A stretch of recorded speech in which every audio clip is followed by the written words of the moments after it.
Hey, what's up, everybody? Hammerheart Metal Reviews here once again. Today we're doing another edition in my series where I go through 5 random CDs from my vast CD collection.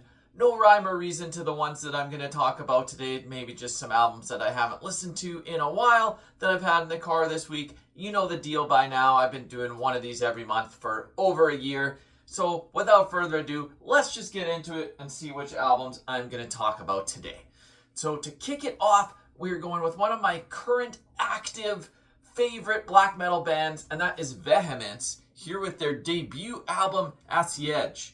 So on this channel, on countless occasions, I have hyped up this band, specifically their second and third albums, Parle Sang, Verse, and Orderly, but I haven't talked about the debut too often on this channel.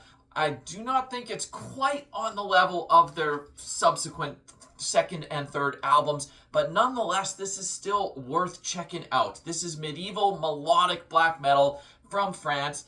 On this debut album, it featured a different vocalist than the second and third album. It wasn't Ivermore that runs Antique Records. He only came in on the second album to do vocals and a bunch of other folky instrumentation, so it's a different vocalist here. The vocals are a little more upfront in the mix here. I do like Ivermore's vocals better than this, and this is also programmed drums compared to the other albums that have amazing drums. So there are a couple drawbacks to this album compared to the other ones, but this still set the foundation for what would follow. The riffs here are truly excellent. Great album art as well. I love that picture. It just gives you an exact feeling of what kind of music is going to be contained within.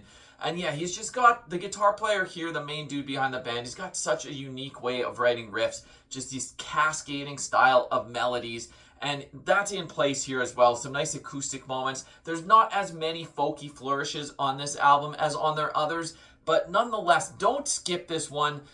Yes, I prefer the other ones and I talk about them all the time, but this is still definitely worth checking out and see where they started. All in all, a very good album. Gonna switch it up now completely, and we're gonna go with Unisonic with their second album. Why am I forgetting what it's called now? Light of Dawn.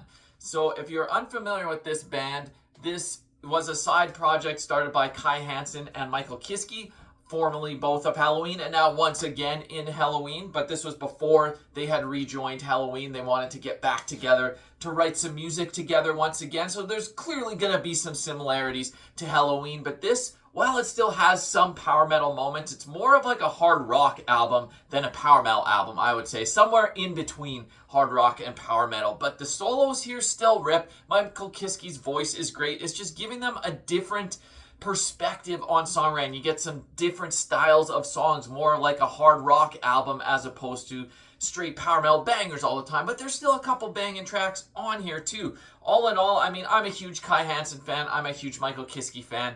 Anything they touch, I'm going to be interested in.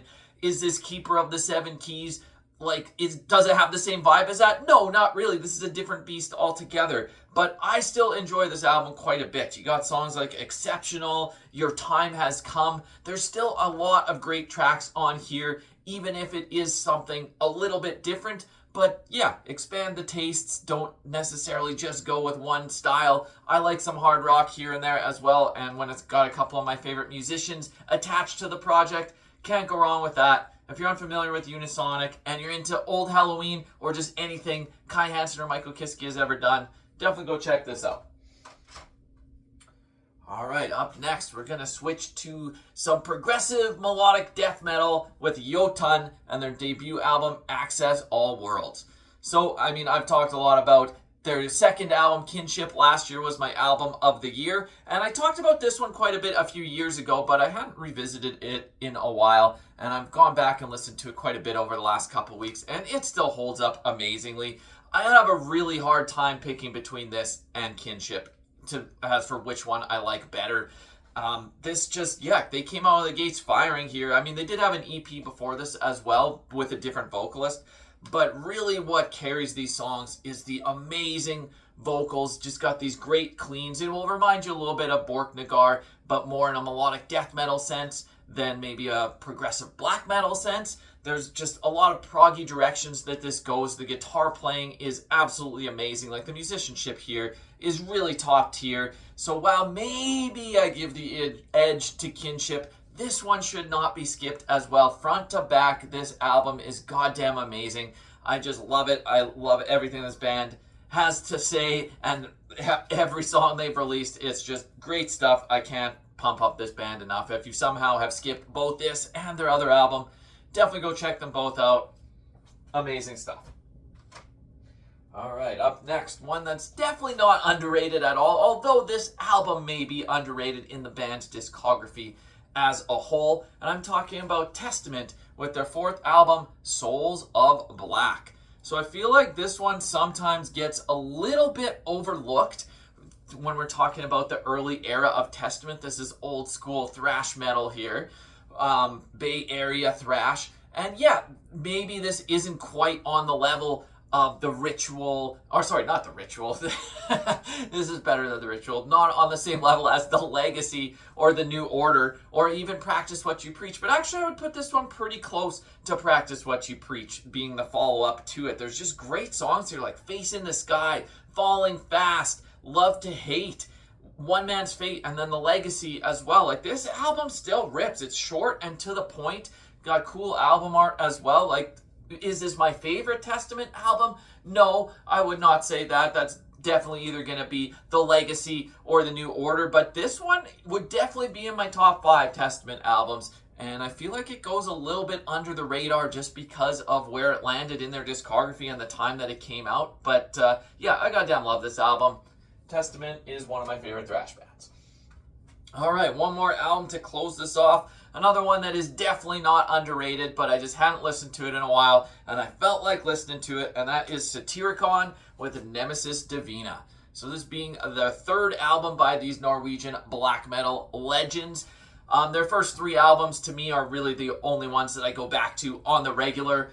Those ones stand the test of time, and this one being no exception here. Like, this is probably their most commercially successful album, but it's for good reason. I mean, you got the video for Mother North, absolutely amazing. But my favorite song on this album is probably Immortality Passion. I absolutely love Frost's drumming at one certain spot in that song. Just the way that he plays, it just brings a smile to my face every time. But really, this whole album is great. Do Some Hate to God, Dawn of a New Age, Forhexet. Everything on here is great. Maybe the outro instrumental isn't as good as the rest of the songs, but it's a fitting end to the album. I love it. Do I consider it as good as the first 2 albums? Maybe not. My favorite is The Shadow Throne, Dark Medieval Times, not far behind. And this isn't much far behind that. This is still a goddamn great album. Early Satyricon still just really hits the mark. Absolutely love it, even if their later stuff isn't quite on par with it. But that's not what this video is about. It's just to talk about a few albums that are in my collection that I wanted to talk about. So anyways, that's 5 albums for today. Short and sweet. Let me know what you think of these albums down below. And yeah, that's about it. So until next time, Hammer Heart Metal Reviews. Out.